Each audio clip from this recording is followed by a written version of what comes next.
Munzen, I'm actually looking for 2 to 3 carats of fire. Milk kinamalik tiga dulu alai. Kena tamu nak milai. Tinggi shape. Shape tu boleh pun.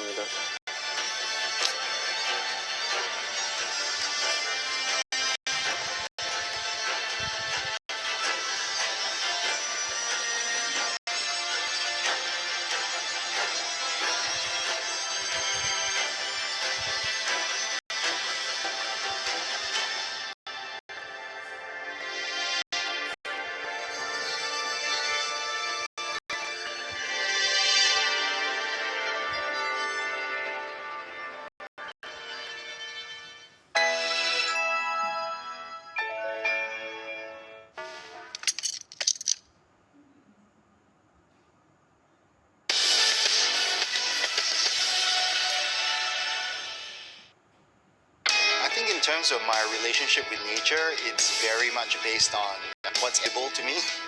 I want to change that by experiencing nature and its many facets. Forest bathing is very much just about being here in this moment, connecting to that space. Okay, now you put it down gently. Oops. Oh, I annoyed them a bit. Sorry. The Great Escapade, Homebound, Saturday on CNA.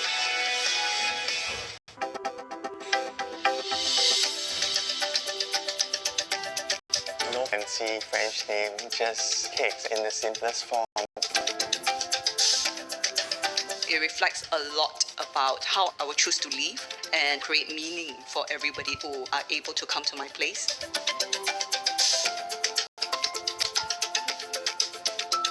Remarkable Living, Season 3, Sunday on CNA. It's time to talk about our most challenging problem yet. Do you find that the weather is getting worse in some way? Do you realize that actually there's more intense rain, partly due to these climate changes? What more can we do? Only 4% of all plastic in Singapore gets recycled. In this 4-part series, I challenge ordinary Singaporeans. The air conditioner has to work a lot harder if you don't close the windows. Open up difficult conversations with businesses. It just appears a bit excessive. I totally agree. The best part is all of this electricity produced will be free from carbon emission. To find out what works for Singapore, climate change, a wicked problem, on demand on CNA.Asia. Next on Japan Hour.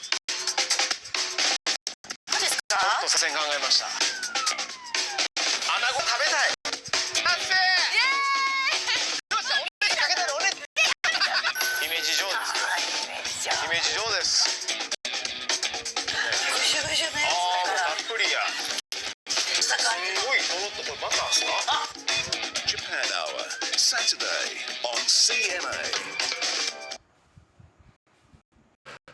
Japan Hour is brought to you by Sumitomo Corporation and SMBC.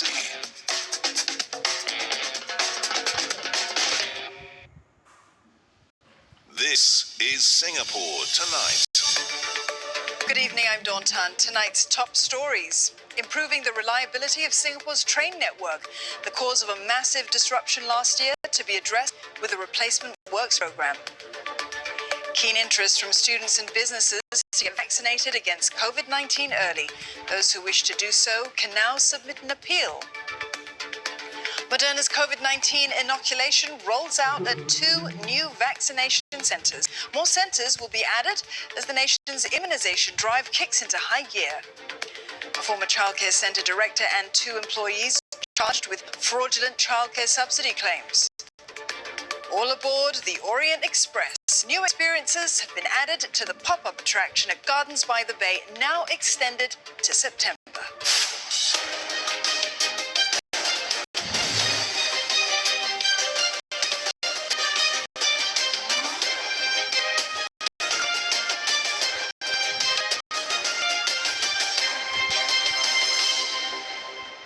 I'm Steve Lai. Also tonight, the United States imposes sanctions on Hong Kong and mainland Chinese officials after sweeping electoral reforms in Hong Kong.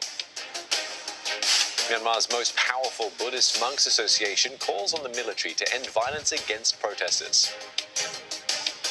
I'm Elizabeth Neo with your Asia Business Update. Slowing growth in non-oil exports last month, but experts say that's not the full story. Plus, with rising digitalization, Singapore's largest real estate investment trust makes its foray into Europe's data centers.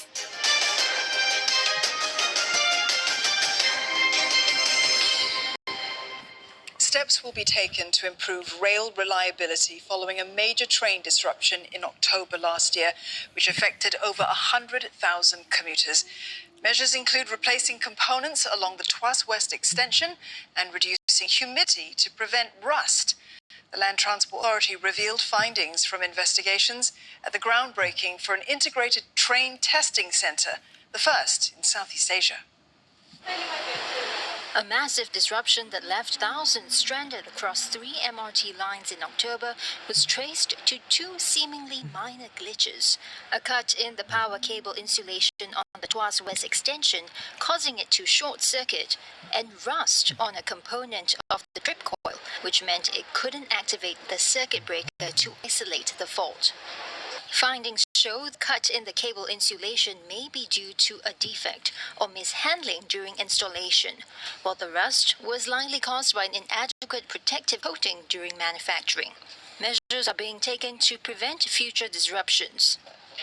We have already changed out all the trip coils after the October 2020 disruption, and we will replace them again with an enhanced design made of stainless steel by the third quarter of next year. LTA has also adjusted the setting on the space heaters to reduce the humidity level within the circuit breakers. SMRT has stepped up the frequency of maintenance regime to every 3 months. Mr. Ong noted that a lot of work and costs have gone into rectifying the defects. He added that spending on maintenance has doubled and it's not wise to stint on this. Cutting corners on maintenance to save costs is not being productive. It's not contributing towards financial sustainability. As the remedial action is always disruptive, expensive, and costs many times over, maintenance expenditure per place KM has doubled over the last 10 years and has reached a healthy and reasonable level. An integrated train testing centre in Tuas will be completed in 2024 to further boost efforts to speed up diagnosis and rectification of train faults. With 3 tracks, it will be able to test different signalling systems and trains concurrently. And by allowing testing to be carried out away from the main line, this will minimize inconvenience to commuters. Appeals for early COVID-19 vaccination, which kicked off today, have seen high interest among businesses and students where travel is key. Authorities announced this week that they are letting some groups jump the queue if they need to travel urgently to study, work, or medical treatment. So far, an association that represents over 10,000 companies says getting vaccinated as soon as possible will help businesses bounce back. If you open a queue at SME, I'm sure we'll have thousands of business owners that would want vaccination. For a lot of SMEs, they deal with global or regional counterparties. Then a lot of businesses actually, they also own business units overseas, factories, business assets. They really do have to spend a certain percentage of their time every year traveling for business purposes or basically to look after some of the overseas units and to close deals and meet counterparties. Meantime, AUG Student Services says it's seen keen interest from students enrolled in overseas universities as well. The firm places around 500 students in Australia and the UK each year. It says it has some 200 of them currently stuck in Singapore, waiting to start or resume school. About 95% of them are keen to get vaccinated early, especially for those returning to Australia where travel restrictions remain.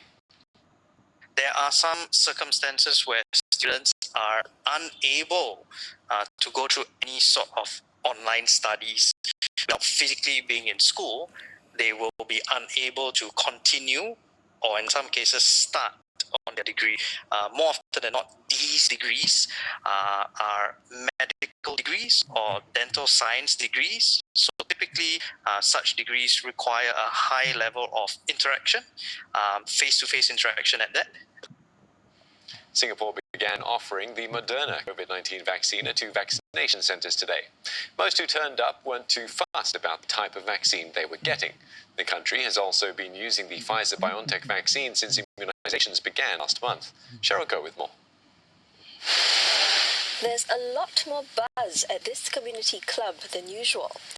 The vaccination centre inside has just opened its doors for a steady crowd of seniors here to get their shots. So far, it's a process that went smoothly. I'm here at Hong Kong North CC